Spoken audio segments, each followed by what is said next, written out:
Saudara mahasiswa-mahasiswi yang terkasih, judul pelajaran kita, judul khotbah kita pada hari ini adalah generasi muda berkualitas, di mana pembacaan ayatnya akan diadakan dari 1 Timotius pasal yang keempat ayat yang ke-12. Ini ayat yang menjadi ayat favorit yang dibaca dari generasi ke generasi. Jadi waktu Bapak masih muda, waktu mahasiswa bacanya ayat ini juga. Sekarang ketemu anak mahasiswa, baca ayat ini juga, ya.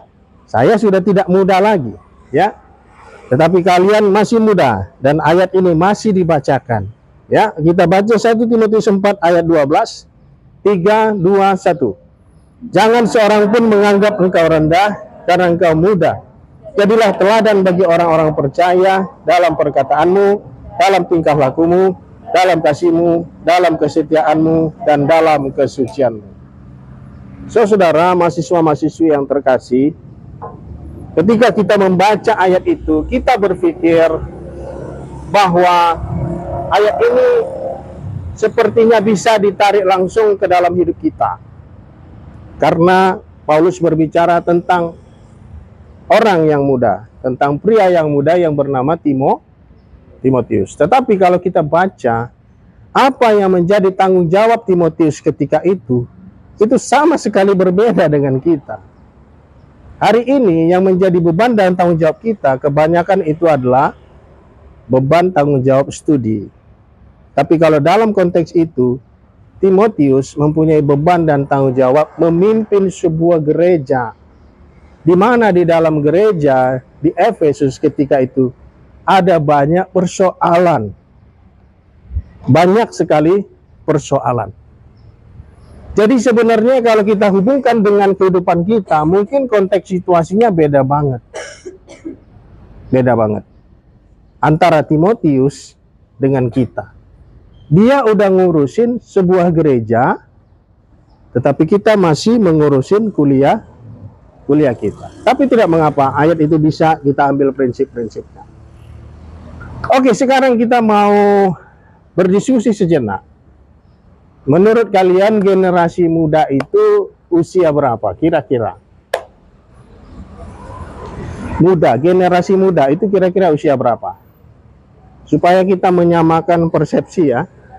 Jadi jangan kalian pikir muda itu 50 tahun atau 17 tahun. Menurut kalian generasi muda itu usia berapa kira-kira? Kita sedikit berdiskusi ya. 15 sampai 30. Berapa? 15 sampai 15 sampai? Itu masih muda. Masih muda. Oke, yang lain, terima kasih sudah memberi pendapat.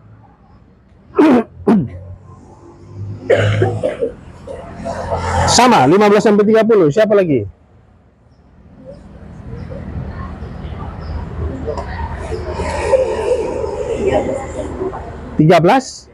sampai 30. 13 sampai 25. Saya kasih tahu ya. Ini pendapat saya. Generasi baru itu perhitungannya per 25 tahun. Artinya 25 tahun pertama itu bisa dibilang generasi muda. Itu kalau menurut pengamatan saya, menurut penilaian saya. Nanti 26 sampai 50 itu sudah generasi menengah.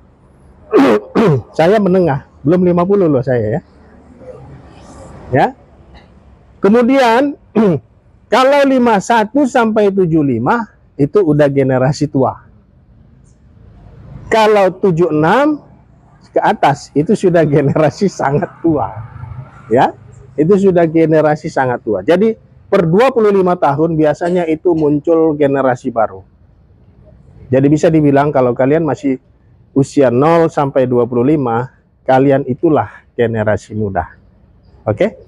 Jadi ada di sini yang di atas 25? Tidak ada kelihatannya. Oke, beri semangat dulu kepada generasi muda. Berarti pelajaran ini adalah untuk kalian, ya, generasi muda. Oke? Ya, apa itu berkualitas? Karena kita bicara kualitas. Kualitas menurut siapa? Kualitas seperti apa? Kualitas apa?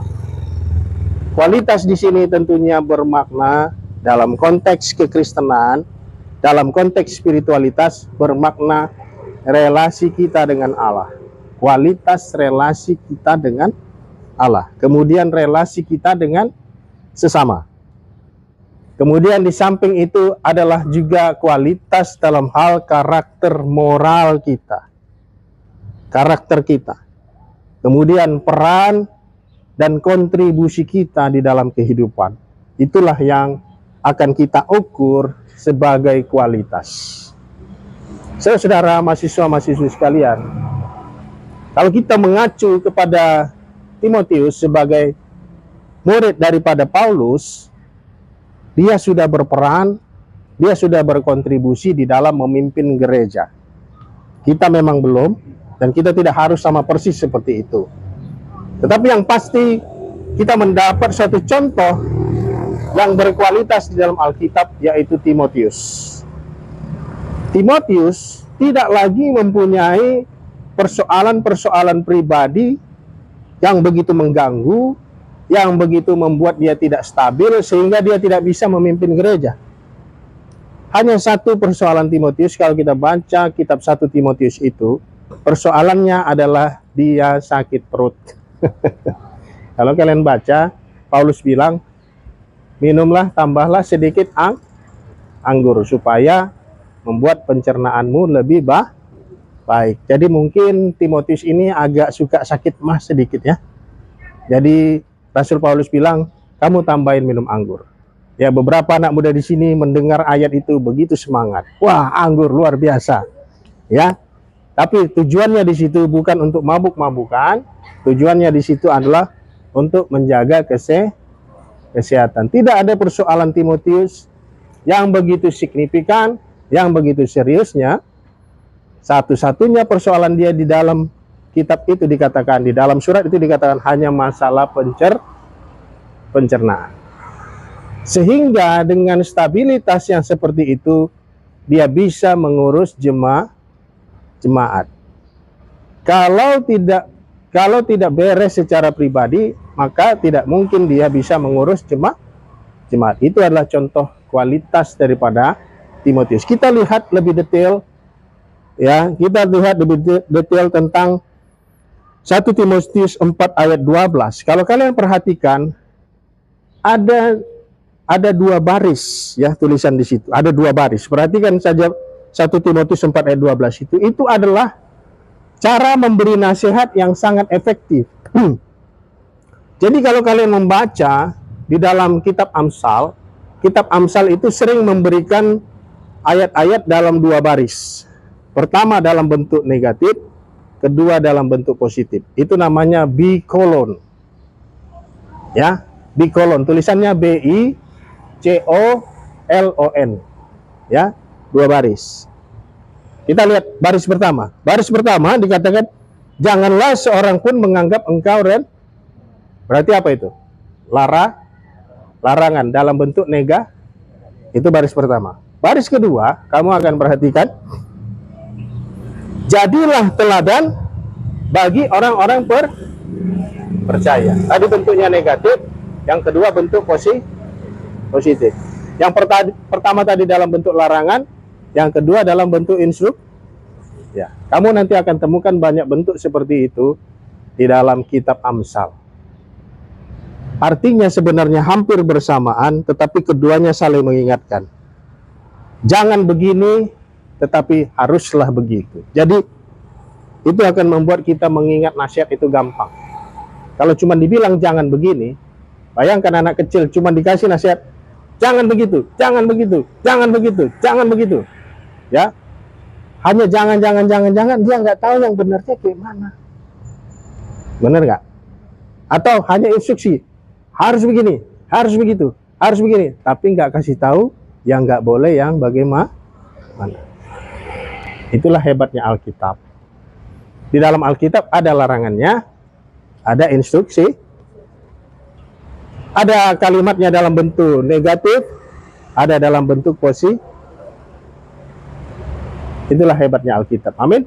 Dikatakan janganlah seorang pun menganggap engkau rendah, tetapi jadilah teladan. Keduanya ini berkaitan ya.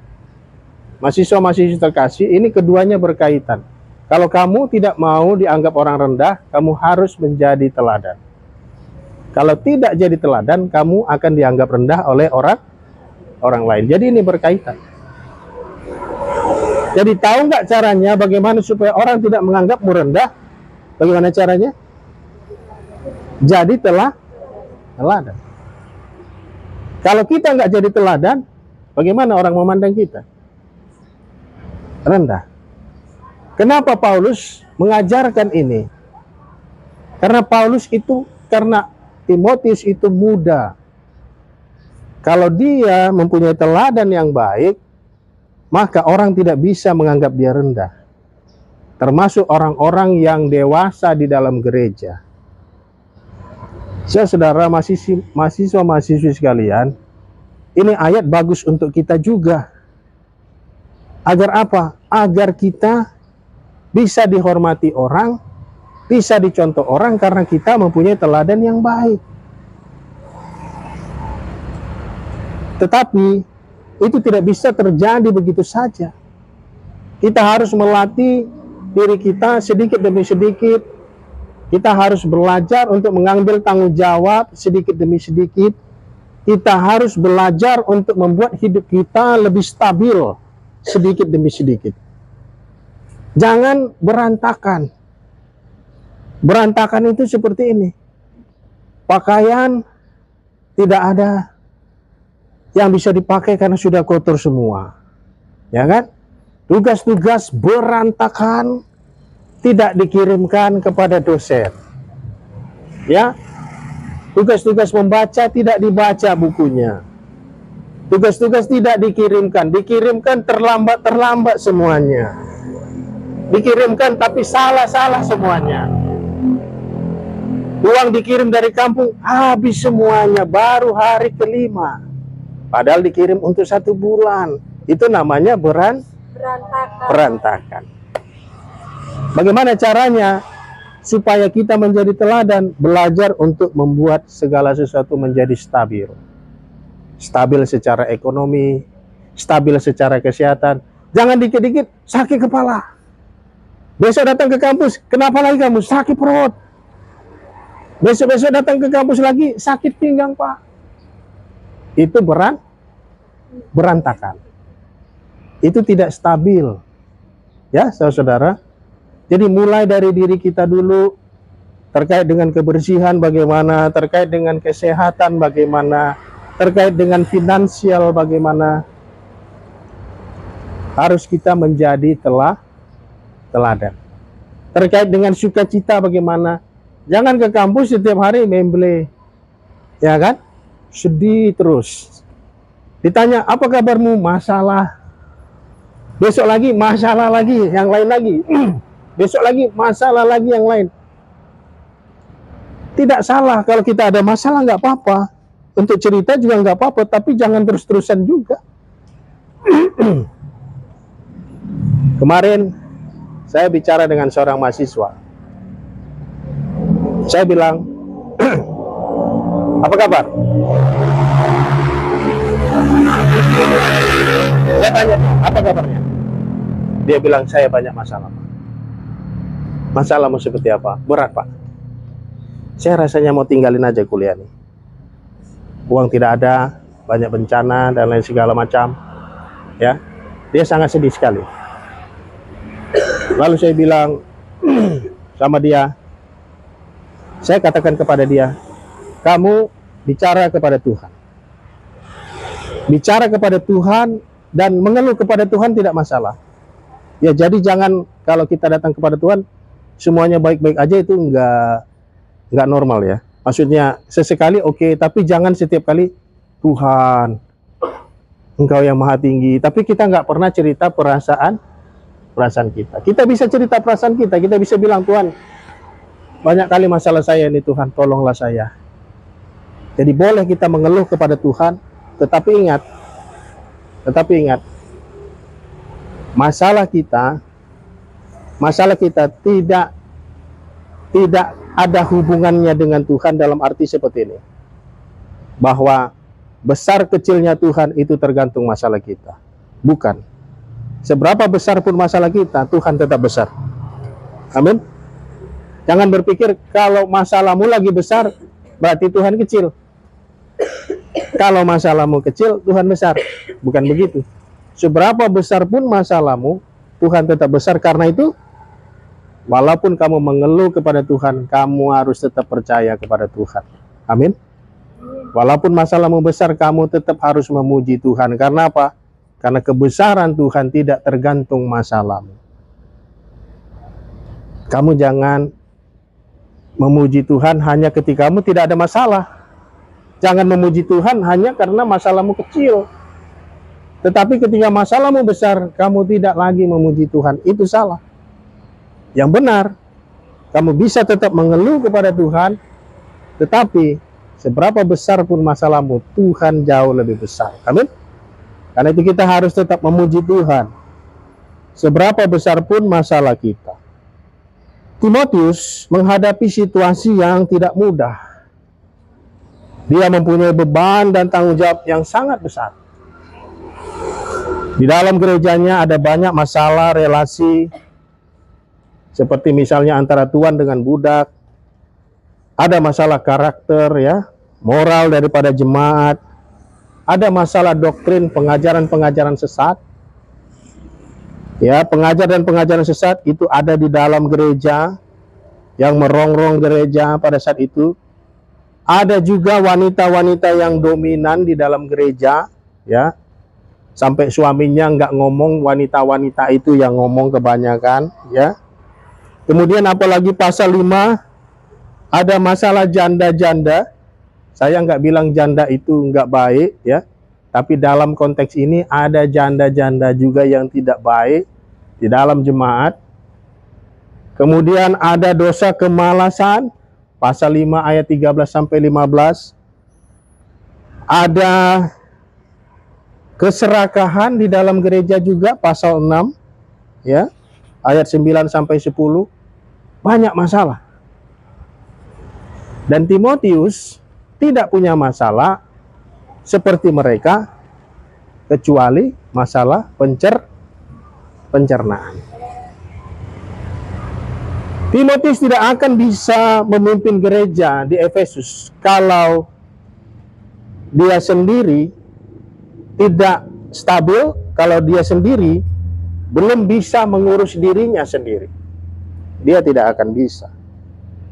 Timotius setidaknya perlu punya kestabilan di dalam dirinya untuk bisa membantu, melayani di dalam gereja, saudara.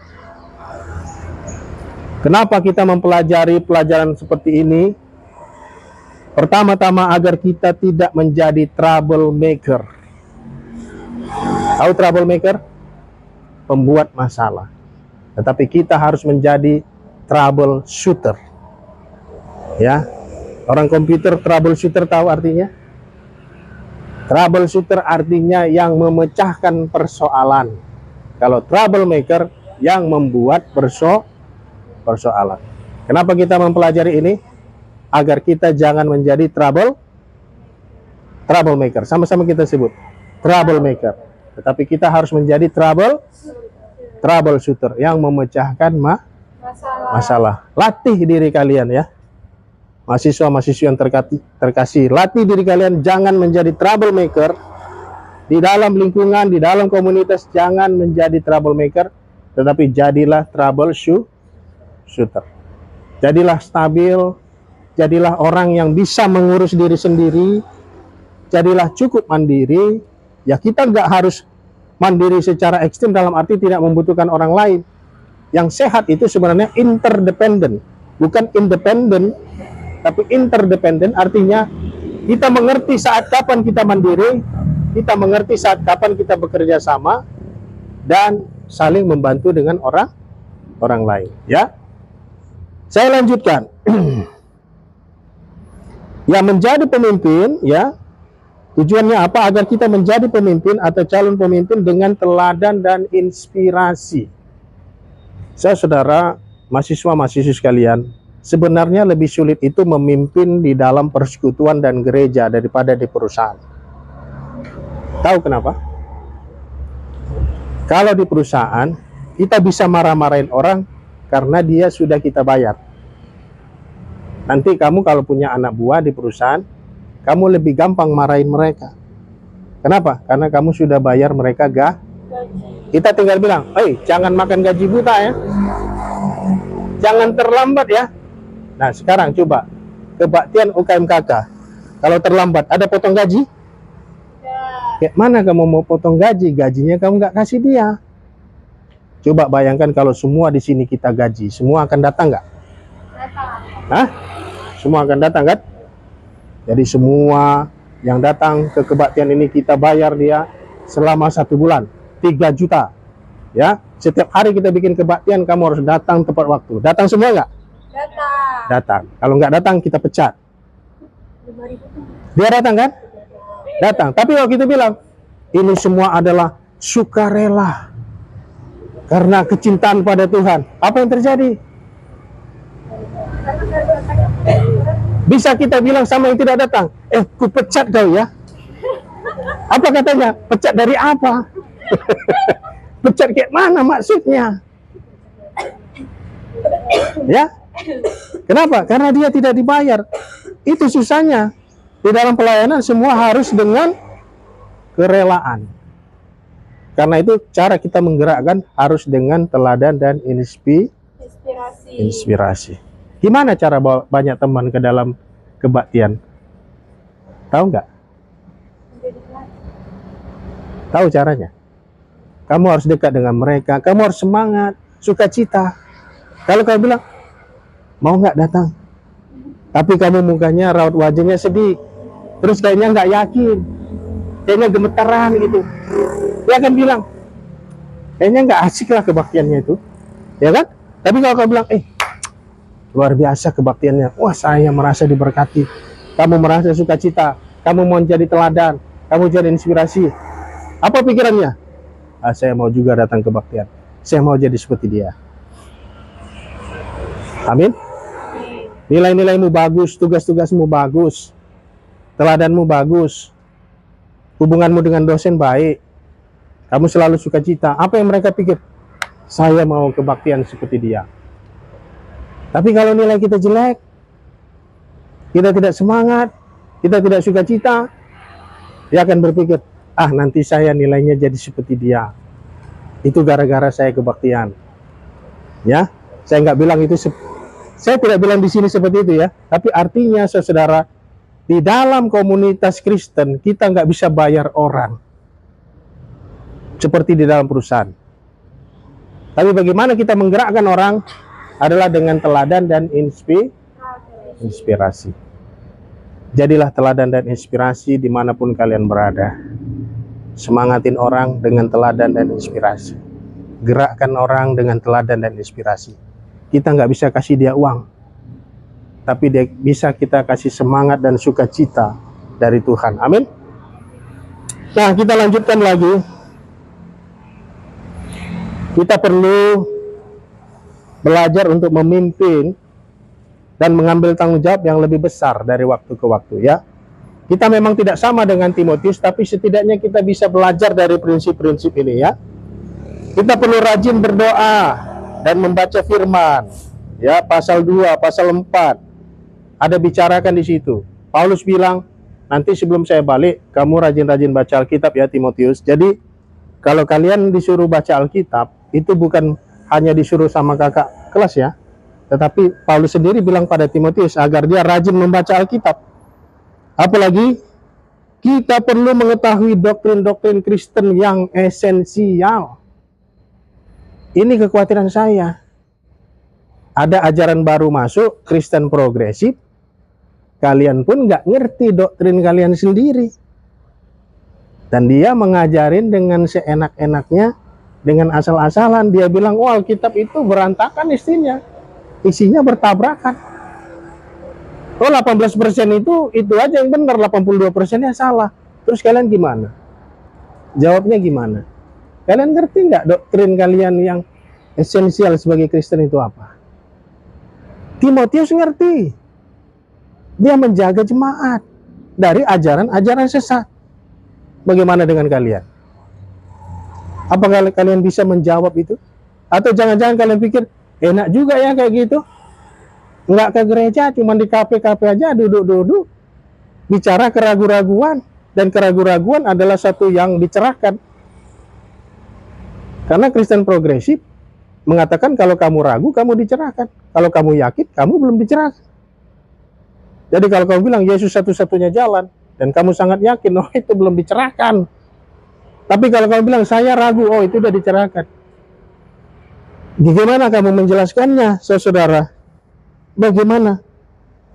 Kita perlu melatih diri kita secara rohani, bertumbuh dalam karakter moral kita, dapat mengurus diri kita sendiri. Tetapi jangan kecil hati kalau memang belum, kalau masih banyak berantakan hidupmu, tidak harus buru-buru. Amin. Ini tidak seperti membalikkan telapak tangan. Kalau kau merasa, Pak, saya masih jauh dari teladan-teladan ini, Pak. Kayaknya tadi saya terjebak aja datang ke sini, Pak. Masih jauh dari teladan itu. Saya bilang kepada kamu, latihlah, mulailah, bertumbuhlah di dalam Tuhan. Amin. Amin. Semua langkah yang jauh dimulai dari satu langkah. Langkah yang pendek, nggak harus langsung 1 kilo. Orang berjalan 1 kilo dimulai dari 1 langkah. Mulai 1 langkah. Mulai dulu tugas kamu kirimkan dengan sesuai dengan jadwal. Ya, mulai membaca apa yang disuruh. Masalah mahasiswa tidak bisa membaca 1 buku sampai selesai. Banyak masalah mahasiswa di situ. Bergumul. Ada yang bilang, Pak, kalau saya membaca itu langsung ngantuk, Pak. Ada yang alasannya, Pak, kalau saya membaca itu nggak ngerti, Pak. Saya kasih kamu tips, kamu ingat, ngerti nggak ngerti, baca dulu sampai selesai. Ngerti nggak ngerti, baca dulu sampai selesai. Kita ulangin sama-sama. Ngerti nggak ngerti, baca dulu sampai selesai. Apa maksudnya? Supaya kamu melatih dirimu untuk berdisiplin, menyelesaikan apa yang kamu mulai. Kalau kamu udah bisa menyelesaikan dari awal sampai akhir, kamu ngerti juga kok. Percaya deh. Kenapa kamu nggak selesaikan? Karena kamu bilang, nggak ngerti. Udah langsung membatasi diri. Ngantuk. Apalagi, sudah baca sampai 1 bab, lihat lagi ke belakang. Baca lagi, lihat lagi ke belakang. Apa tadi ya? Akhirnya nggak selesai-selesai. Siapa di sini yang sudah baca setidaknya 10 buku? Bukan novel, non-fiksi. Non-fiksi, 10. Bagus. 10. Kita bicara kualitas ini, 10. Saya tantang kamu, baca sampai 100 buku non-fiksi. Bisa? Non-fiksi.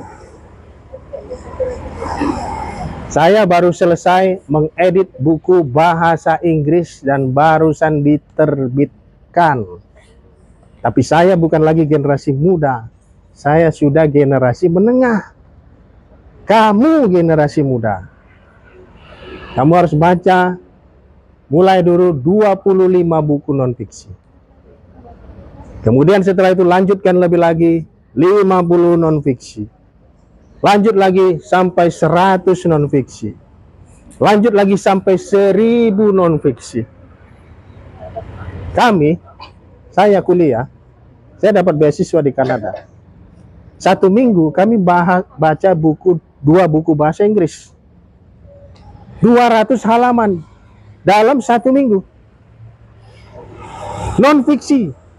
Bukan novel, non-fiksi. Berat ya? Ada pepatah mengatakan, kalau visi itu belum menggetarkan kamu, itu belum impian. Kalau impian kamu belum menggetarkan kamu, belum membuat kamu takut, belum membuat kamu merinding, itu belum impian. Buatlah impianmu tinggi-tinggi. Amin. bikin, saya mau baca 1.000.000 buku. Seperti itu. Saya mau tulis 100 buku. Saya mau membantu 1.000.000 orang miskin. Ya, saya mau membangun 1.000 gereja yang membuat kamu bergetar. Itu adalah impian. Amin. Kesimpulannya saya mau tutup. Saya sudah banyak bicara panjang lebar. Belajarlah untuk memimpin dan mengambil tanggung jawab yang lebih besar dari waktu ke waktu. Mudah caranya. Mudah untuk dimengerti, tapi mungkin nggak mudah untuk diterapkan. Dengan cara apa? Jadi telah, kita ulang, jadi telah teladan. Kedua, andalkan Tuhan melalui doa dan meditasi, baca dan renungkan firman. Ketiga, jadilah trouble shooter, bukan trouble. Kita ulangi, jadilah trouble shooter, bukan trouble. Kita tutup di dalam doa. Terima kasih Tuhan, kami bersyukur atas kebenaran-Mu, mengajarkan kami untuk selalu menjadi teladan, berusaha, bertumbuh, melakukan yang terbaik. Kami percaya Tuhan telah bekerja di dalam kehidupan kami, karena itu bukan mustahil bagi kami untuk berubah dan bertumbuh. Kami berdoa agar kami mau melatih diri kami, berdisiplin, sehingga rancangan-Mu yang baik untuk kami menjadi baik, lebih baik, bisa terrealisasi. Kami serahkan doa kehidupan kami ke dalam tangan-Mu. Di dalam nama anak-Mu Tuhan Yesus, kami berdoa dan ucap syukur.